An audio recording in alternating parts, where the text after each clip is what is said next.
June 1944, Normandy, France. A German machine gun nest opens fire. Canadian infantry hit the ground, pinned down. 45 seconds later, that machine gun position explodes. No tanks, no aircraft, no warning. The German survivors report back. Their artillery sees everything, but that's not what's happening. What the Germans are facing is something they've never encountered before. This is the story of how Canada turned an ordinary British gun into a weapon that terrified the Wehrmacht, not by changing the steel, but by changing who was allowed to pull the trigger. Welcome to History of World War II. Hit subscribe. You need to see this. To understand what made Canadian artillery unusual, you first need to understand how everyone else used their guns. The battlefield is dominated by artillery. More soldiers die from artillery fire than any other weapon. Shells decide battles before infantry ever meet. But here's the problem. Artillery is slow. In most armies, artillery belongs to higher headquarters, far behind the front lines. Guns fire according to plans written hours or days in advance, guided by maps and estimates.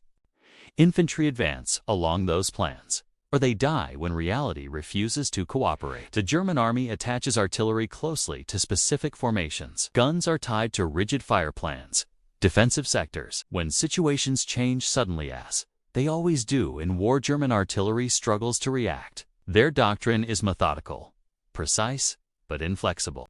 If infantry encounter unexpected resistance, adjusting fire support takes time. Paperwork, orders climbing and descending the chain of command. The Soviet army masters massive preparatory bombardments. Their artillery dominates the opening moments of offensives. Thousands of guns firing in coordinated waves. Overwhelming, apocalyptic. But once battle lines shift, Soviet artillery is less adaptable. Firepower comes in scheduled waves, not as a responsive tool. The United States Army invests heavily in artillery. They develop impressive fire direction centers, abundant guns, phenomenal industrial capacity. But even American artillery requires multiple layers of confirmation before mass fire can be redirected. A platoon leader sees an enemy position. He reports to his company commander, who reports to battalion, who requests fire support from division artillery, who coordinates with corps-level fire direction. At the time shells arrive, the enemy has moved. In theory, everyone understands artillery's importance. In practice, most armies treat it as a planned instrument, a living one. Fire plans are drawn hours ahead. Barrages are timed, calculated, fixed. If the enemy moves unexpectedly, adjustments take time. That delay can be fatal. The British QF-25 pounder enters the war as a competent weapon with an ordinary role. It's an 87mm field gun. Fires high explosive shells, smoke, illumination rounds. Versatile, mobile, reliable. Nothing revolutionary. Britain gives these guns to all Commonwealth Forces Canadians, Australians, New Zealanders, Indians. On paper, it's just another medium-caliber artillery piece. But Canada is about to do something with this gun that no one else has thought of. Something that will terrify German commanders and redefine how artillery fights. Would you trust a single officer to call down artillery strikes without higher approval? Comment your answer. September 1939. Canada declares war on Nazi Germany. But Canada has a problem that strategy alone cannot solve. Canada is not a small country geographically.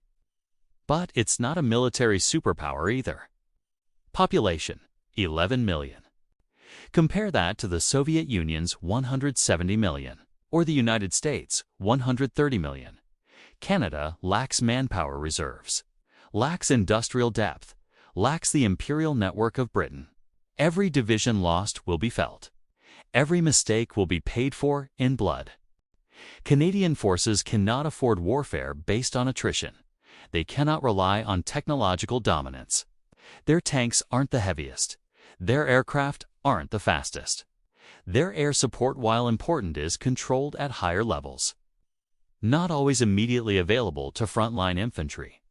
Canadian commanders face a brutally simple question. How do you move infantry forward when you cannot accept catastrophic losses? The answer is not to charge faster, not to wait for bigger guns, The answer is to ensure that whenever Canadian infantry meet resistance, they are never alone. Artillery is the obvious solution, but not artillery as it had been used before.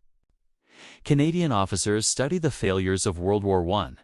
They study early German blitzkrieg victories. They study British defeats in France 1940. They reach a conclusion. Firepower only matters if it arrives at the right place at the right moment. A perfectly planned barrage is useless if it strikes empty ground.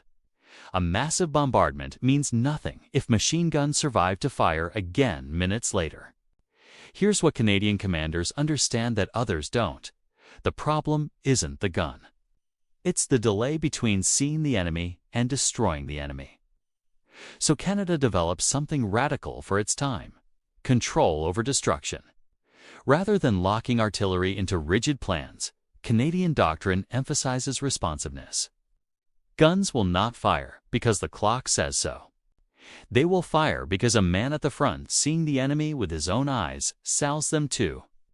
This approach demands trust, training calm voices under pressure, and it demands a weapon that can perform many roles without delay. That's where the 25-pounder fits, not as a breakthrough gun, but as the foundation of a system that allows Canadian infantry to keep moving in a war designed to stop them. What Canada is about to create will become one of the most effective tactical innovations of World War II, and the Germans won't understand how it works until it's too late. Here's what truly separated Canadian artillery from other armies. It wasn't range, wasn't caliber, wasn't volume of fire. It was who controlled it. Canadian commanders make a radical decision: put artillery officers directly alongside frontline troops. These men are called forward observation officers, foes. They're trained gunners, not infantrymen, but in battle, they live and move with rifle companies. They crawl through the same mud, take cover behind the same walls, watch the same enemy positions through binoculars. Most importantly, they carry radios. Think about what this means. In most armies, calling artillery support requires infantry reports enemy position to company commander. Company commander reports to battalion. Battalion requests fire from regimental headquarters. Regimental headquarters coordinates with divisional artillery fire plan is approved. Calculated, transmitted guns, fire.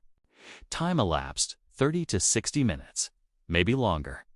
In the Canadian system, FOC's enemy position, foe calls guns directly, guns fire, time elapsed 2 to 5 minutes. When a Canadian platoon encounters resistance on unexpected machine gun nest, an anti-tank gun hidden behind a hedgerow, infantry forming for counterattack, the foe doesn't request permission through layers of command. He simply calls it in. With a few coded words, a single officer at the front can summon the fire of an entire artillery battery within minutes, sometimes an entire regiment. This level of authority is unprecedented. It requires absolute trust in junior officers, and an artillery system built for speed rather than hierarchy. Canadian gunners are trained to respond instantly to coordinates passed over crackling radios, trusting that the man asking for fire is seeing the battlefield clearly. Even more unusual, the artillery doesn't just deliver a single strike and fall silent. It adjusts, shifts, follows the fight. If infantry advance, fire moves forward with them. If resistance shifts, shells shift too. If Germans attempt to regroup, the guns are already waiting. Rather than forcing infantry to advance behind a rigid curtain of shells, Canadian artillery shadows them, responding to the battlefield as it unfolds minute by minute. To German defenders, this feels deeply unsettling. There's no obvious pattern. No predictable pause between bombardment and assault. Resistance doesn't draw fire before Canadians attack. It draws fire because Canadians have already arrived. The result isn't annihilation, it's paralysis. Hit that like button if this tactical innovation is blowing your mind. July 1944, Normandy, France. Canadian forces push inland from the beaches into a landscape built for defense. The terrain favors Germans. Thick hedgerows, sunken lanes, stone villages. Every advance is a series of sudden encounters. Positions are hidden until they open fire. Targets appear at short range and vanish within seconds. Traditional artillery plans struggle here. You can't schedule bombardments when you don't know where the enemy is hiding. Canadian infantry learned quickly. Expecting resistance means being too late. Instead, battles unfold as chains of small crises. Moments where a single machine gun or anti-tank gun halts the line completely. July 8, 1944, 0940 hours. Near Carpiquet Airfield. A Canadian rifle company advances through a wheat field. Suddenly, machine gun fire erupts from a stone farmhouse 200 yards ahead. Men hit the ground, pinned. The company forward observation officer Lieutenant Morrison is already on his radio. He's 30 yards behind the lead platoon. It's close enough to see the muzzle flashes. He transmits coordinates. Range 1,850 yards. Deflection 280 mils. Target stone building, machine gun position. Fire mission. He. One gun. Adjust 90 seconds later. A single 25-pounder shell screams overhead. It explodes 50 yards behind the farmhouse. Morrison adjusts. Drop 100. Fire for effect. 20 seconds later, 6 guns fire in unison. 18 shells slam into and around the farmhouse within 15 seconds. The machine gun falls silent. The Canadian infantry rise and advance. They reach the farmhouse. Find 3 dead Germans, 1 wounded. The machine gun is destroyed, barrel bent, mechanism shattered. Total time from first shot to resumed advance, 4 minutes. From inside that farmhouse, imagine what just happened. You're a German MG-42 gunner. You've been ordered to hold this position. You open fire on advancing Canadians. Standard procedure.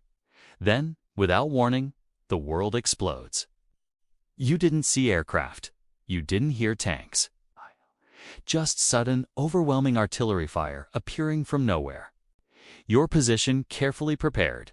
Well camouflaged is being targeted by guns you can't see.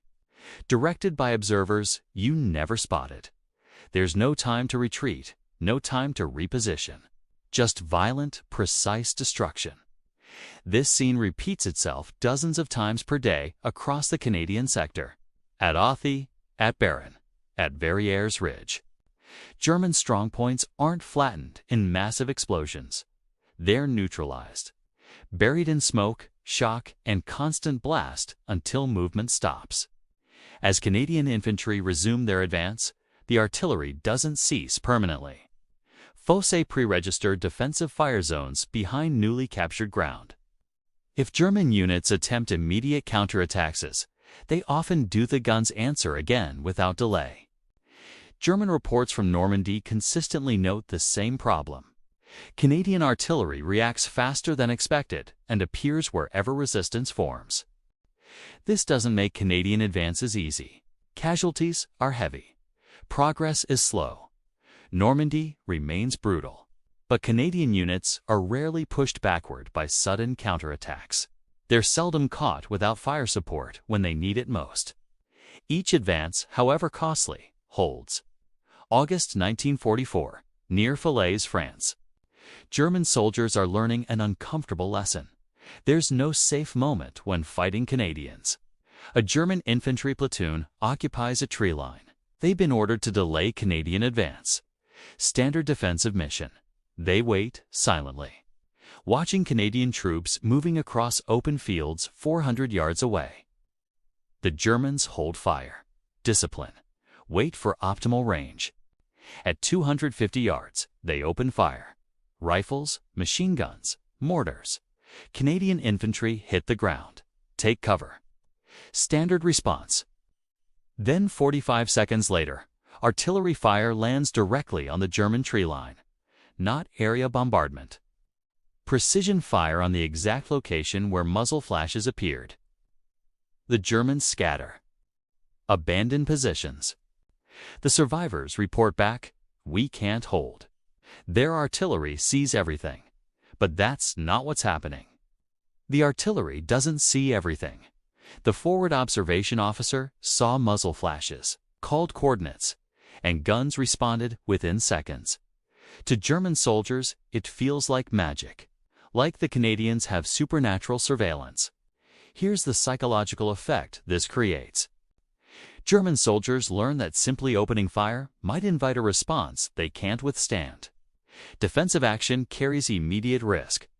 They can't relax behind prepared positions, can't regroup easily, can't assume quiet moments means safety. The 25-pounder itself does nothing extraordinary, but it seems to exist everywhere at once, answering calls from the front faster than German commanders can react. German after-action reports use phrases like uncanny responsiveness and impossible speed. Some German officers suspect the Canadians have developed new technologies, sound-ranging equipment, advanced spotting aircraft, something. The truth is simpler and more disturbing. The Canadians just trust their junior officers to call fire without permission. Could this system work in modern warfare? Comment your thoughts. September 1944, Scheldt, Estuary, Belgium, Netherlands. If Normandy showed how Canadian artillery functioned in mobile combat, the Scheldt revealed what happened when almost every other advantage disappeared. The terrain is apocalyptic. Flooded lowlands, dikes, waterlogged fields where movement itself is exhausting. Mud swallows vehicles whole. Tanks can't maneuver. Air support is limited by weather. Infantry advance across narrow causeways where German machine guns have perfect fields of fire. In these conditions, Canadian infantry can't count on speed, armor, or surprise. What remains is firepower and control over it. The 25-pounder proves uniquely suited here. It can fire high-angle shells over dikes and embankments, can deliver smoke to hide crossings, can illuminate the battlefield at night. Most importantly, it can be repositioned constantly. Gun crews drag, haul, and manhandle their pieces forward, often firing from improvised positions that never appear on official maps. As infantry creep forward meter by meter, the guns follow. October 1944. Canadian troops assault fortified. German positions along the Leopold Canal. FOs operate from exposed observation points, church towers. Ruined buildings watching German defenses across flat, open ground. Their job isn't massive strikes. It's intervention at exact moments resistance hardens. A machine gun pinning troops on a dike. A mortar team firing from behind a farmhouse.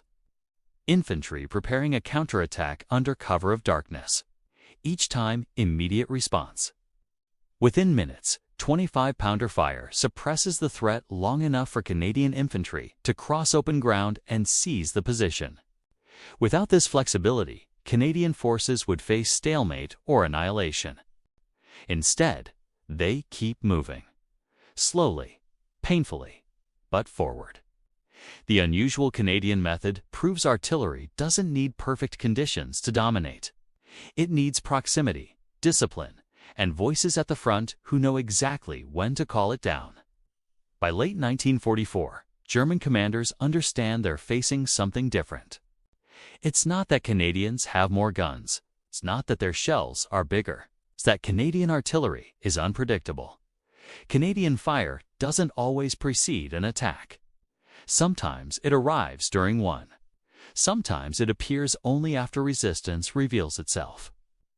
There's rarely a safe moment to assume the worst has passed. From the German perspective, this creates constant pressure. Defensive positions can't rely on timing. Counterattacks can't assemble undetected. A unit that exposes itself even briefly risks drawing immediate fire from guns that seemed silent moments earlier. Here's what this means tactically. Facing tanks, a German soldier can hide. Facing aircraft, he can scatter. Facing Canadian artillery controlled by unseen observers close to the front, there's no clear rule for survival.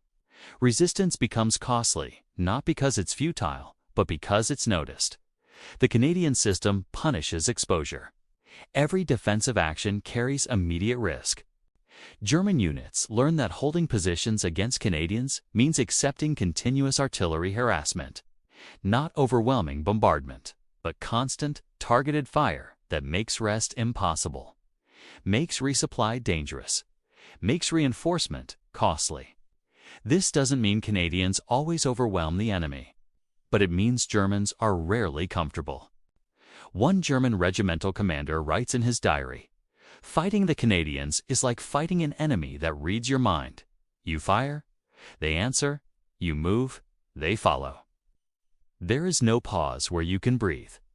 By spring 1945, as Canadian forces push into the Netherlands and Germany, the pattern is established. Canadian infantry advance with confidence. They know if they encounter unexpected resistance, support won't arrive hours later. It will arrive within minutes. Fire will be adjusted quickly. Mistakes will be corrected. Momentum, once gained, is rarely lost completely. Should modern armies adopt this decentralized fire control? Comment below. May 1945. The war in Europe ends. By any measure, the 25-pounder is still an ordinary gun, medium caliber. Standard range, nothing revolutionary about the steel or the shell. But in Canadian hands, it became something more. Here's what most people miss about this story. The innovation wasn't technological, it was organizational. Canada didn't build a better gun. Canada built a better system. One where artillery listened to infantry, where decisions were made close to the fighting, where destruction was controlled, not scheduled. This approach reflected something deeply Canadian about the war. Canada fought far from home with limited room for error. Success depended less on spectacle and more on coordination, less on bold gambles, more on dependable methods repeated under fire. The system demanded discipline rather than heroics. Foss had to remain calm under fire. Gun crews had to trust coordinates transmitted without visual confirmation. Commanders had to resist the temptation to micromanage every round fired. Most of all, the system required restraint. Canadian artillery wasn't designed to overwhelm the battlefield continuously. It was designed to intervene at decisive moments, to suppress, neutralize, and disrupt rather than destroy, indiscriminately. This focus on control rather than devastation marked a quiet but important evolution in modern warfare. It recognized that firepower mattered most when it could be precisely directed, rapidly shifted, and immediately withdrawn. The unusual Canadian use of the 25-pounder was not improvisation born from desperation. It was a deliberate choice shaped by necessity, experience, and willingness to trust junior officers at the front. That choice didn't make Canada invincible. Canadian forces still suffered heavy casualties. Attacks still stalled. Some positions took days or weeks to capture. But it made Canadian forces remarkably hard to stop. Think about the trust required. You're a senior artillery commander. You re-giving a 24-year-old lieutenant the authority to call down fire missions worth thousands of dollars of ammunition without asking permission. That lieutenant is under fire, exhausted, making life-and-death decisions in seconds. And you have to trust he'll get it right. That's not just a tactical innovation. That's a cultural one. Canada didn't enter World War II with revolutionary weapons, didn't design the 25-pounder, didn't possess the largest artillery arm in the Allied coalition. What Canada built was a system where artillery listened to infantry, where decisions were made close to the fighting, where destruction was controlled, not scheduled. The 25-pounder became the foundation of that system not because it was exceptional on paper, but because it was reliable enough to answer calls without hesitation. This approach defined Canadian operations from Normandy to the Netherlands, from Italy to the Scheldt. In every theater, the pattern repeated. Canadian infantry advance, encounter resistance, call fire, continue advancing. The system worked because everyone involved from forward observation. Officers to gun crews to infantry platoon leaders understood their role and executed it under pressure. By war's end, Canadian artillery doctrine influenced Commonwealth forces and later NATO armies. The concept of forward observers with direct fire authority became standard practice. But during World War II, it was unusual. Revolutionary, even. In the end, the unusual Canadian use of the 25-pounder didn't redefine artillery for the world immediately. But it redefined what artillery meant to the men advancing behind it. It wasn't a distant roar in the background. It wasn't a signal to charge blindly. It was a calm voice on the radio, and the certainty that when that voice spoke, steel would follow.